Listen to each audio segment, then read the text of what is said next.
Sami Niemcy w swojej dokumentacji oficjalnej unikali jak ognia słów morderstwo, eksterminacja, wymordowanie. Mówiono o przemieszczeniach, o ewakuacjach, o tym przebudowie etnograficznej generalnego gubernatorstwa. Jakby sami się wstydzili? To miało być tajemnicą. Ten ludobój czy czyn nie miał zostać ujawniony i zasadniczo to chyba powiedział Himmler podczas narady w Poznaniu, ile pamiętam, w listopadzie 1943 roku, że dokonujemy wielkiego dzieła dla Rzeszy, ale to pozostanie tajemnicą, to pozostanie na zawsze tajemnicą.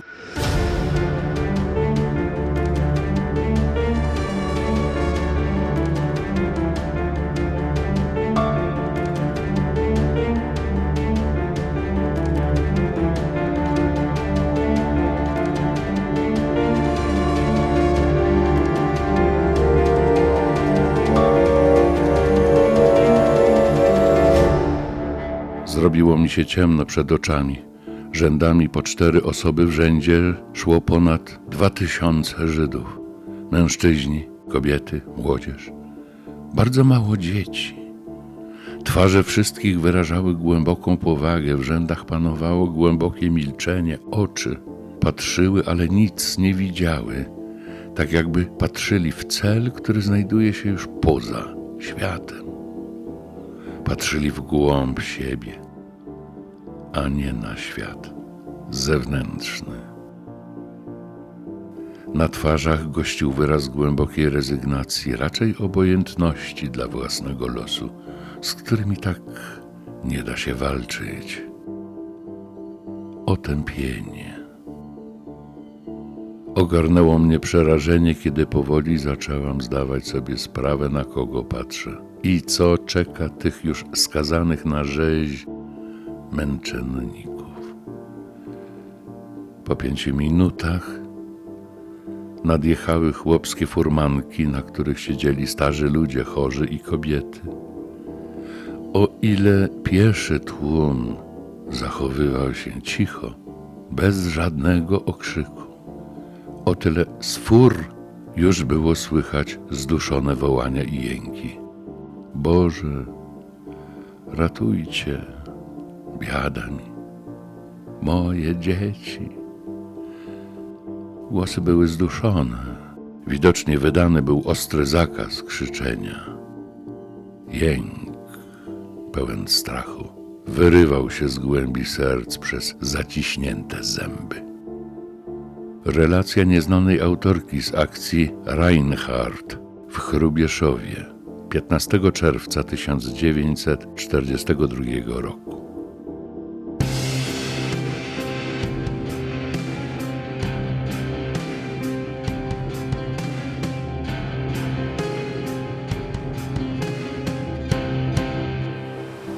Właściwie kiedy zapadła decyzja o wymordowaniu polskich Żydów? Ta decyzja zapadła jesienią 1941 roku. Kluczowym wydarzeniem była narada odbyta w gronie wyższych dowódców SS, policji, także władz cywilnych Generalnego Gubernatorstwa, która odbyła się 13 października 1941 roku. Czyli można powiedzieć, że zapadła w tym samym momencie, kiedy zapadła generalna decyzja, kiedy Niemcy podjęli generalną decyzję o wymordowaniu europejskich Żydów, bo to jest związane z rozpoczęciem wojny sowiecko-niemieckiej w czerwcu 1941 roku. Z pewnością tak, to był jeden z najważniejszych elementów, nazwijmy to, tego morderczego procesu decyzyjnego. Decyzja o wymordowaniu obywateli polskich żydowskiego pochodzenia, którzy byli pod władzą okupacyjną państwa niemieckiego na terytorium Generalnego Gubernatorstwa, zapada jesienią 1941 roku, a została przeprowadzona jej apogeum, to jest wiosna, lato i jesień roku 1942. Bo musimy o jednej rzeczy wspomnieć. Ta Akcja nazywa się akcją Reinhardt. No Chodzi o... właśnie, dlaczego Reinhardt? Czy to jest odniesienie do jednego z uczestników tej narady? Tak, Reinhard Heydrich, czyli druga po Himmlerze osoba w aparacie bezpieczeństwa Rzeszy, główny organizator zagłady Żydów europejskich, a właściwie z Himmlerem, Himmler i Heydrich to były te dwie osoby, które realizowały, no powiedzmy, ten szerszy projekt, czyli projekt, tak trzeba to nazwać, tak, zniemczenia Europy, bo o to tutaj chodziło. Holokaust, wymordowanie Żydów był jednym z elementem. W czerwcu 1942 roku czescy żołnierze, czeski ruch oporu zabija Heydricha w Pradze, jest słynny zamach, no i Himmler, wielki przyjaciel Heydricha, chcąc upamiętnić swojego najbliższego i chyba najbardziej utalentowanego współpracownika, nazywa akcję wymordowania polskich Żydów akcją Reinhardt. Tak, to już stało się właściwie post factum, w momencie, kiedy już ta mordercza machina wymierzona w polskich Żydów w generalnym gubernatorstwie ruszyła.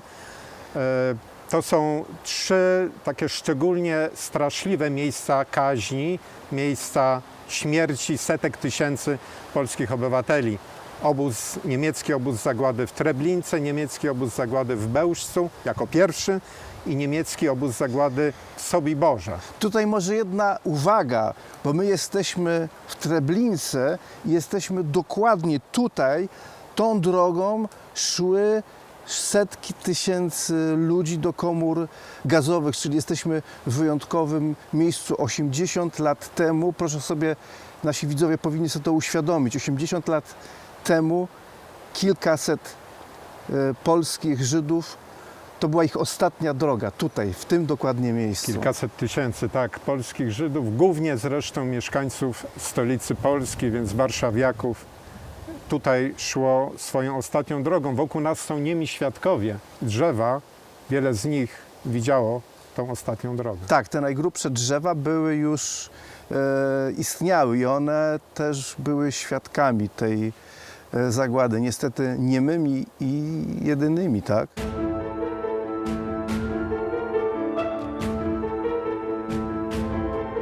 Musimy wybaczyć komuś, kto na przykład pisze jakieś krótkie opracowanie czy podręcznik.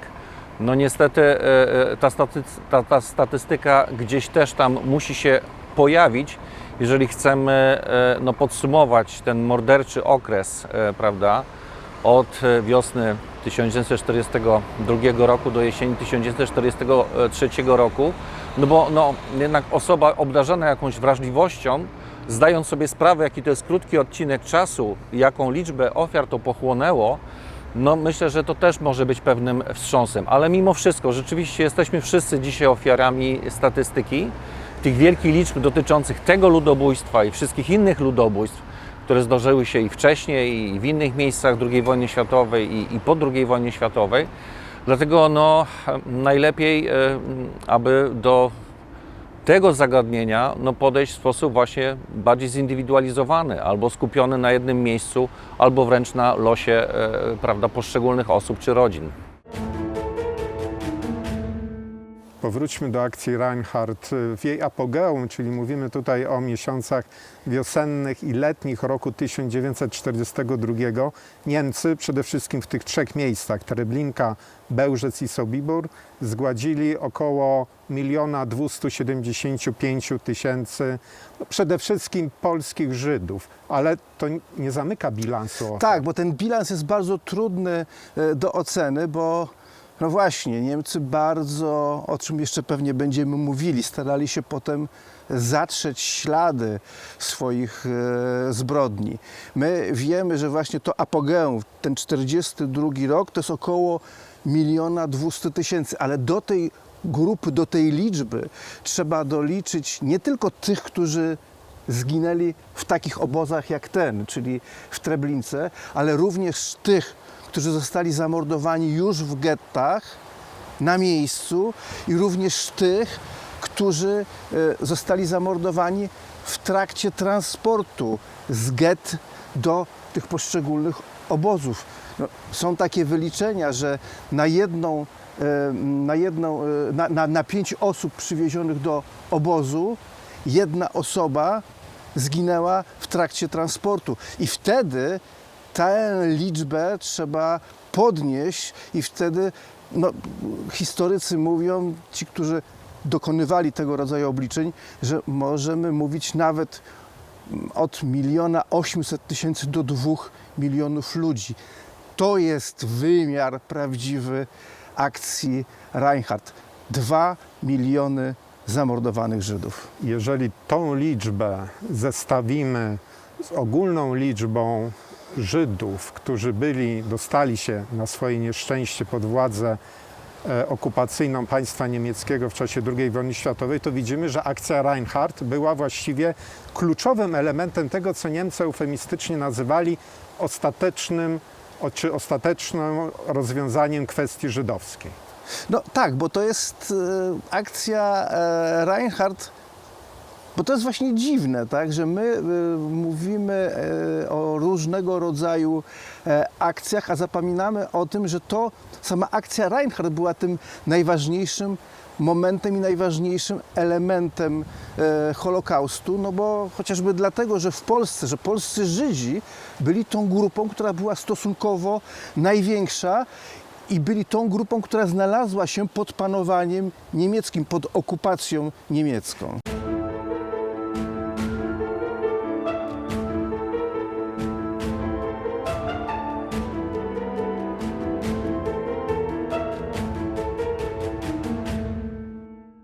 No właśnie, mówimy tyle o eksterminacji polskich Żydów, o ludobójczej polityce państwa niemieckiego, którą w skrócie nazywamy Holokaustem w czasie II wojny światowej, a ani razu nie użyliśmy słowa Auschwitz. No właśnie, bo chyba się utarło takie przyzwyczajenie, że Holokaust również zagładę polskich Żydów kojarzy się z Auschwitz, a tak naprawdę akcja Reinhardt jest tym momentem kluczowym dla zagłady polskich Żydów. I może zwróćmy uwagę, jesteśmy tutaj w Treblince, tutaj zostało zamordowanych prawie 900 000 ludzi. Tu też znowu nie mamy dokładnych wyliczeń, ale 900 000 ludzi, z tego przeszło 300 000 Żydów z Warszawy. Czyli to jest to miejsce, gdzie i inne te dwa obozy, Bełżec i Sobibór, gdzie zostali zabici polscy Żydzi. Oświęcim to jest inna historia, to jest pewna inna część Holokaustu.